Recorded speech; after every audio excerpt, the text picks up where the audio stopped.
Hello students, welcome back to my YouTube channel. और आज हम डिस्कस करने वाले हैं थायराइड ग्लैंड के डिसऑर्डर के बारे में।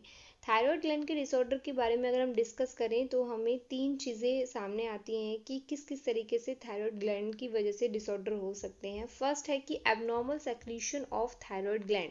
अगर थायराइड ग्लैंड के T3 एंड T4 हार्मोन का सेक्रीशन एबनॉर्मल वे में होगा तो हमें प्रॉब्लम हो सकती है, जिसकी वजह से हाइपोथायरॉयडिज्म हो सकता है और हाइपरथायरॉयडिज्म हो सकता है।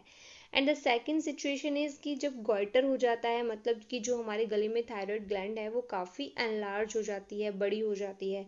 और तीसरी प्रॉब्लम तो आप सभी जानते हैं कि मे बी कि थायराइड ग्लैंड में कैंसर हो जाए, ट्यूमर हो जाए।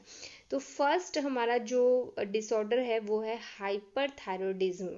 इन केस ऑफ हाइपरथायरॉयडिज्म जो डिजीज़ है ये क्यों हो रही है, क्योंकि जो T3 एंड T4 हार्मोन्स है इसका लेवल काफ़ी बढ़ गया है। और आप जानते हैं कि T3 और T4 hormones basal metabolic rate को कंट्रोल करते हैं। तो अगर T3 और T4 हार्मोन्स ज़्यादा होंगे बॉडी में तो जो बेसल मेटाबॉलिक रेट है ये भी कैसा हो जाएगा, फास्ट हो जाएगा, इंक्रीज हो जाएगा। ओके, अब देख लेते हैं कि जो हाइपरथायरॉयडिज्म है इसके क्या क्या कॉज हैं, मतलब कि ये होता क्यों है। तो ये grave disease, toxic nodule goitre और एडिनोमा। तो फर्स्ट हमारा आता है ग्रेव डिजीज, मतलब जो पहला कारण है हाइपरथायरॉयडिज्म का वो ग्रेव्स डिजीज माना जाता है। तो ग्रेव्स डिजीज में क्या होता है कि ये 75% केसेस हाइपरथायरॉयडिज्म के कवर करता है। इसमें मोस्ट ऑफ द जो फीमेल्स हैं, जो 30 से 50 साल की उम्र की महिलाएं हैं, उनमें ये ग्रेव डिजीज सबसे ज़्यादा देखने के लिए मिलती है। ये एक ऑटो इम्यून डिसऑर्डर है, मीन्स जो हमारी बॉडी में अपने आप ही कुछ ऐसी एंटीबॉडीज़ बनने लग जाती हैं जो T3 और T4 के लेवल को काफ़ी बढ़ा देती हैं। मतलब with the help of TSH, जो एंटीरियर पिट्यूटरी से निकलने वाला हार्मोन है TSH, उसका लेवल ज़्यादा होने की वजह से T3 और T4 का लेवल भी काफ़ी ज़्यादा हो जाता है। इसी को हम कहते हैं हाइपरथायरॉयडिज्म और कह सकते हैं Graves disease. Enlargement of gland हो सकता है जिसे आप गोइटर कहते हैं। Grave disease also can be identified in form of exophthalmos. Exophthalmos क्या होता है कि जिसमें आपकी जो आई बॉल है उसके पीछे फैट डिपोजिशन की वजह से जो आई बॉल्स है वो आगे की तरफ निकल आती हैं, मतलब लगेगा इंसान घूर रहा है, स्टेयर कर रहा है। तो इसको प्रॉब्लम को हम कहते हैं एक्सोथैलेमस। इसमें जो आई बॉल है वो आगे की तरफ निकल आती है, पीछे फैट का डिपोजिशन हो जाता है आई बॉल के पीछे, और जिसकी वजह से आपको कोई भी इंसान लगेगा कि वो घूर रहा है। और इसमें जब वो आंखें बंद करेगा तो जो उसकी जो आई लिड है वो ज़रूरी नहीं है कि उसकी पूरी आंखों को ढक लें। तो इस प्रॉब्लम को हम कहते हैं एक्सोफ्थैलेमस। नेक्स्ट आता है toxic nodule goitre. Toxic nodule goitre में क्या होता है कि जो हमारा गॉइटर है, जो हमारी मतलब बेसिकली गले में एक बाहर की तरफ निकल आता है, ऐसा लगेगा वहाँ पे कुछ फूल गया है, कुछ स्वेल हो गया है, इसको हम कहते हैं गॉइटर। ये बेसिकली हमारा वुमेन में होता है। हमारी जो ग्लैंड है इसमें बेसिकली 1 और 2 नोड्यूल्स होते हैं जो एक्सेसिव अमाउंट में T3 और T4 का सेक्रीशन करने लग जाते हैं। तो फिर से ये जो बीमारी है इसको हम कहते हैं हाइपरथायरॉयडिज्म, क्योंकि इसमें भी T3 एंड T4 का लेवल कैसा हो रहा है, ज़्यादा हो रहा है। एडिनोमा में क्या होता है कि ये हमारा नॉन कैंसरस ट्यूमर है और ये बेसिकली हमारे बहुत सारे ऑर्गन को इफेक्ट करता है। होता तो ये कैंसर की तरह है बट इसकी जो प्रॉपर्टीज़ हैं वो कैंसर की तरह फिर नहीं मिलती, देखने में लगेगा कि कैंसर है। इसके बाद आता है हमारा जो नेक्स्ट प्रॉब्लम है वो है सिंपल गॉइटर। गले में सिंपल गॉइटर मतलब घेंगा का हो जाना। Simple goitre means no hyperthyroidism. इसमें बेसिकली हाइपरथायरॉयडिज्म नहीं है, ध्यान दीजिएगा, सिंपल गॉइटर में हाइपरथायरॉयडिज्म का केस नहीं है but enlargement of thyroid gland.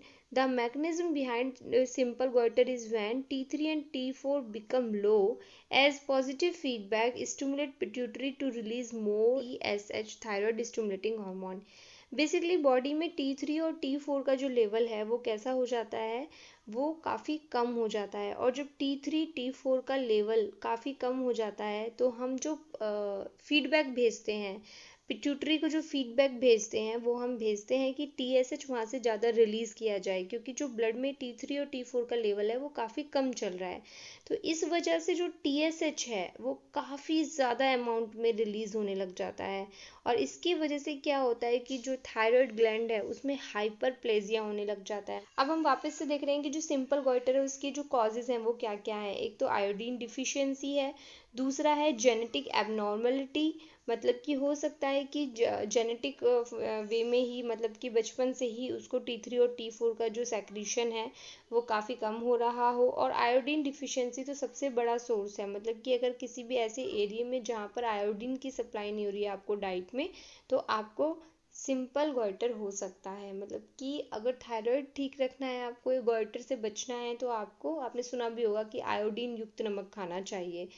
तो ये सारी जो प्रॉब्लम क्रिएट होती है, फिर अगर नहीं आप आयोडीन युक्त नमक लेते हैं तो गॉइटर आपको हो सकता है। The most common affected structure are oesophagus, और अगर ईसोफिगस में कोई भी प्रॉब्लम होती है तो आपको सांस लेने में दिक्कत हो सकती है। तो ये सारी प्रॉब्लम हमारी तब होती है जब हमारे गले में गॉइटर हो जाता है। Next very important disorder is hypothyroidism, in which जो T3 एंड T4 का लेवल है वो काफ़ी कम हो जाता है, और ये सबसे ज़्यादा फीमेल्स में ही मिलता है। और बेसिकली जो हमारे थोड़े से एडल्ट एज में बूढ़े की तरफ जा रहे हैं, ओल्डर एडल्ट हैं, उनमें हमें फीमेल्स में सबसे ज़्यादा मिल रहा है। अगर हमारे T3 एंड T4 का लेवल काफ़ी कम हो रहा है तो बेसल मेटाबॉलिक रेट कैसा होगा, कम होगा, क्योंकि हाइपरथायराइडिज्म में T3 T4 का लेवल ज़्यादा होता था, तो बेसल मेटाबॉलिक रेट कैसा होता था, ज़्यादा होता था। अब यहाँ पर क्या है, T3 T4 का लेवल कम हो रहा है तो बेसल मेटाबॉलिक रेट भी क्या हो रहा है, कम हो रहा है, जिसकी वजह से और हमें डिफरेंट प्रॉब्लम क्रिएट हो रही हैं। और हमारे जो टिश्यूज़ हैं, जो सबक्यूटेनियस टिश्यूज़ हैं, उसमें म्यूकोपॉलीसैकेराइड्स जो हैं वो डिपॉजिट हो रहे हैं, एक्यूमुलेट हो रहे हैं, जिसके सिम्टम्स क्या हो सकते हैं कि जो हाथ हैं, पैर हैं, आईलिड्स हैं, आ सकती है। तो हाइपोथायराइडिज्म के सिम्टम्स की बात करें तो हाथ, पैर और आईलिड्स में क्या हो जाना, स्वेलिंग हो जाना, जो किसकी वजह से होती है, म्यूकोपॉलीसैकेराइड्स के एक्यूमुलेशन की वजह से होती है। जो हमारे सबक्यूटेनियस टिश्यू होते हैं उसमें म्यूकोपॉलीसैकेराइड्स का एक्यूमुलेशन हो जाता है, इसको हम कहते हैं हाइपोथायराइडिज्म। कॉजेज़ क्या है, फिर से ये एक ऑटो इम्यून डिजीज़ है, मतलब कि एंटीबॉडीज़ खुद पे खुद बनने लग जाती हैं, और हमारे जो थायराइड हार्मोन हैं उनको बनने के लिए रोकती हैं। उसमें हमें नोड्यूल हो रहा था, उसमें हमें गॉइटर हो रहा था। इसमें क्या है कि जो हमारी थायराइड है वो प्रॉपर वर्क नहीं कर पा रही है, क्योंकि एंटीबॉडीज़ ने थायराइड को रोक दिया है, थायराइड ग्लैंड को हार्मोन सेक्रेशन करने से।